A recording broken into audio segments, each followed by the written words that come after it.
Forex Focus brought to you by IG. Is the U.S. the strongest global economy? We're going to measure up a bunch of different regions, the major global economies, a bunch of different ways. And at the end of the day, you can, tell whatever story you want or ride with whatever metric you want to ride with, but we're going to give you plenty. The first one is going to be the freshest in everybody's minds. That's the global credit rating. Does this recent credit downgrade that the U.S. has witnessed from AAA to AA plus, does that make the U.S. weaker? The fact that the U.S. is no longer the highest rating, which, Germany, Australia, a number of Eurozone regions there, and then also Switzerland and Singapore. What does this mean for the U.S. as a global power to not be at that top rating and have about 8 or so countries above them? Well, let's look at how markets digested this and see if the U.S. lost some ground here, because, obviously you look at certain metrics that aren't live updating like markets are, like GDP and everything else. You have to wait for those next numbers to come out. Are those going to be affected by this credit rating story? Likely not.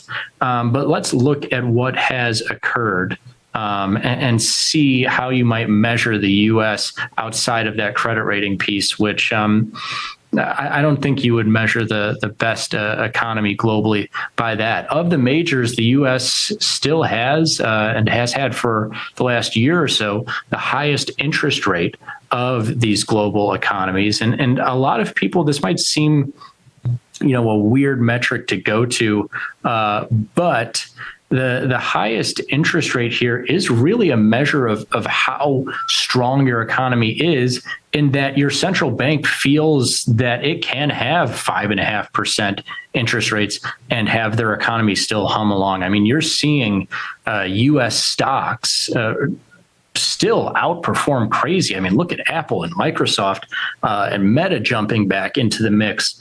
A bunch of stocks really outperforming amid the highest interest rate of global economies that the U.S. has here at 5.5%. So one, on the nominal, the base level of it, it's the highest interest rate of these global economies. UK is close there. Eurozone's a little bit over 100 basis points away. Japan obviously is quite far.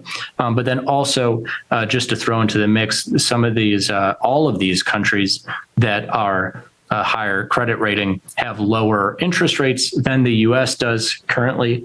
So not only from a nominal standpoint are you getting the best interest rate from the U.S. of these global economies, but like I say, it is kind of a confidence measure as well, that your central bank, I mean, look at the Japanese story of the last several years, over a decade now, of 0% interest rates.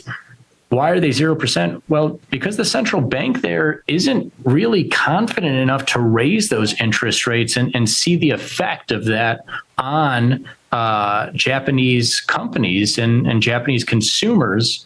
And that becomes kind of a negative feedback loop of like, oh man, they're not confident enough to raise interest rates. Well, we're not going to be confident enough to spend our money on goods, and us companies are not going to be confident enough to invest more into growth. And they've had a really tough time. And so definitely a metric that is relevant to the strongest economy. And then also, you've seen a really historically strong US dollar, and even after this credit downgrading, U.S. dollar remaining strong and actually building in some strength against the Japanese yen, the euro, and the pound since that news story broke, when you might think it's the opposite. Oh, the U.S. doesn't have that AAA rating anymore. Well, I don't want my dollars anymore. I want yen. I want, Australian dollars. They have AAA rating.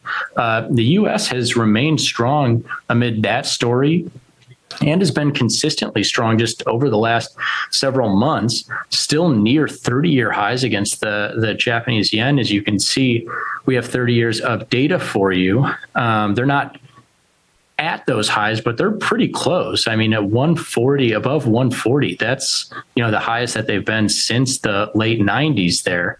And so if you're measuring by currency strength, US looking pretty darn good as well. And then you throw in the kicker, and this is always an odd one because interest rates and foreign exchange have an effect on the stock market of that region for sure. Interest rates, a lot of times, if they're so high, it can thwart stock growth. What's been interesting though is to boot, the S&P 500 U.S. stocks have been outperforming FEZ, which is Euro Stocks Index, EWJ, Japanese stocks, and EWU, British stocks for the last several years amid higher interest rates in the U.S., amid an outperforming U.S. dollar. And it's not even just edging them; it's more than double the performance in this time frame. As the S&P is up around 40%, and Euro stocks are up around 10%. Japanese stocks up a couple of percentage points, and UK stocks down in this time frame. So that is well kicking in. So by a bunch of metrics, the U.S. outperforming some of these global regions. Is it the strongest economy? Of course, that's up to you. And as a last piece here, we'll see where it goes from here, as right now, forex traders are actually short the U.S. Via the euro U.S. dollar sentiment. IG clients, 56% of them long euro and short U.S. dollar. And there's a handful of other currencies that traders right now are short U.S. dollar against as well. And for those, you can go to IG to check out. But yeah, a lot of metrics showing you interest rates, currencies, and stocks that the U.S. is doing better globally.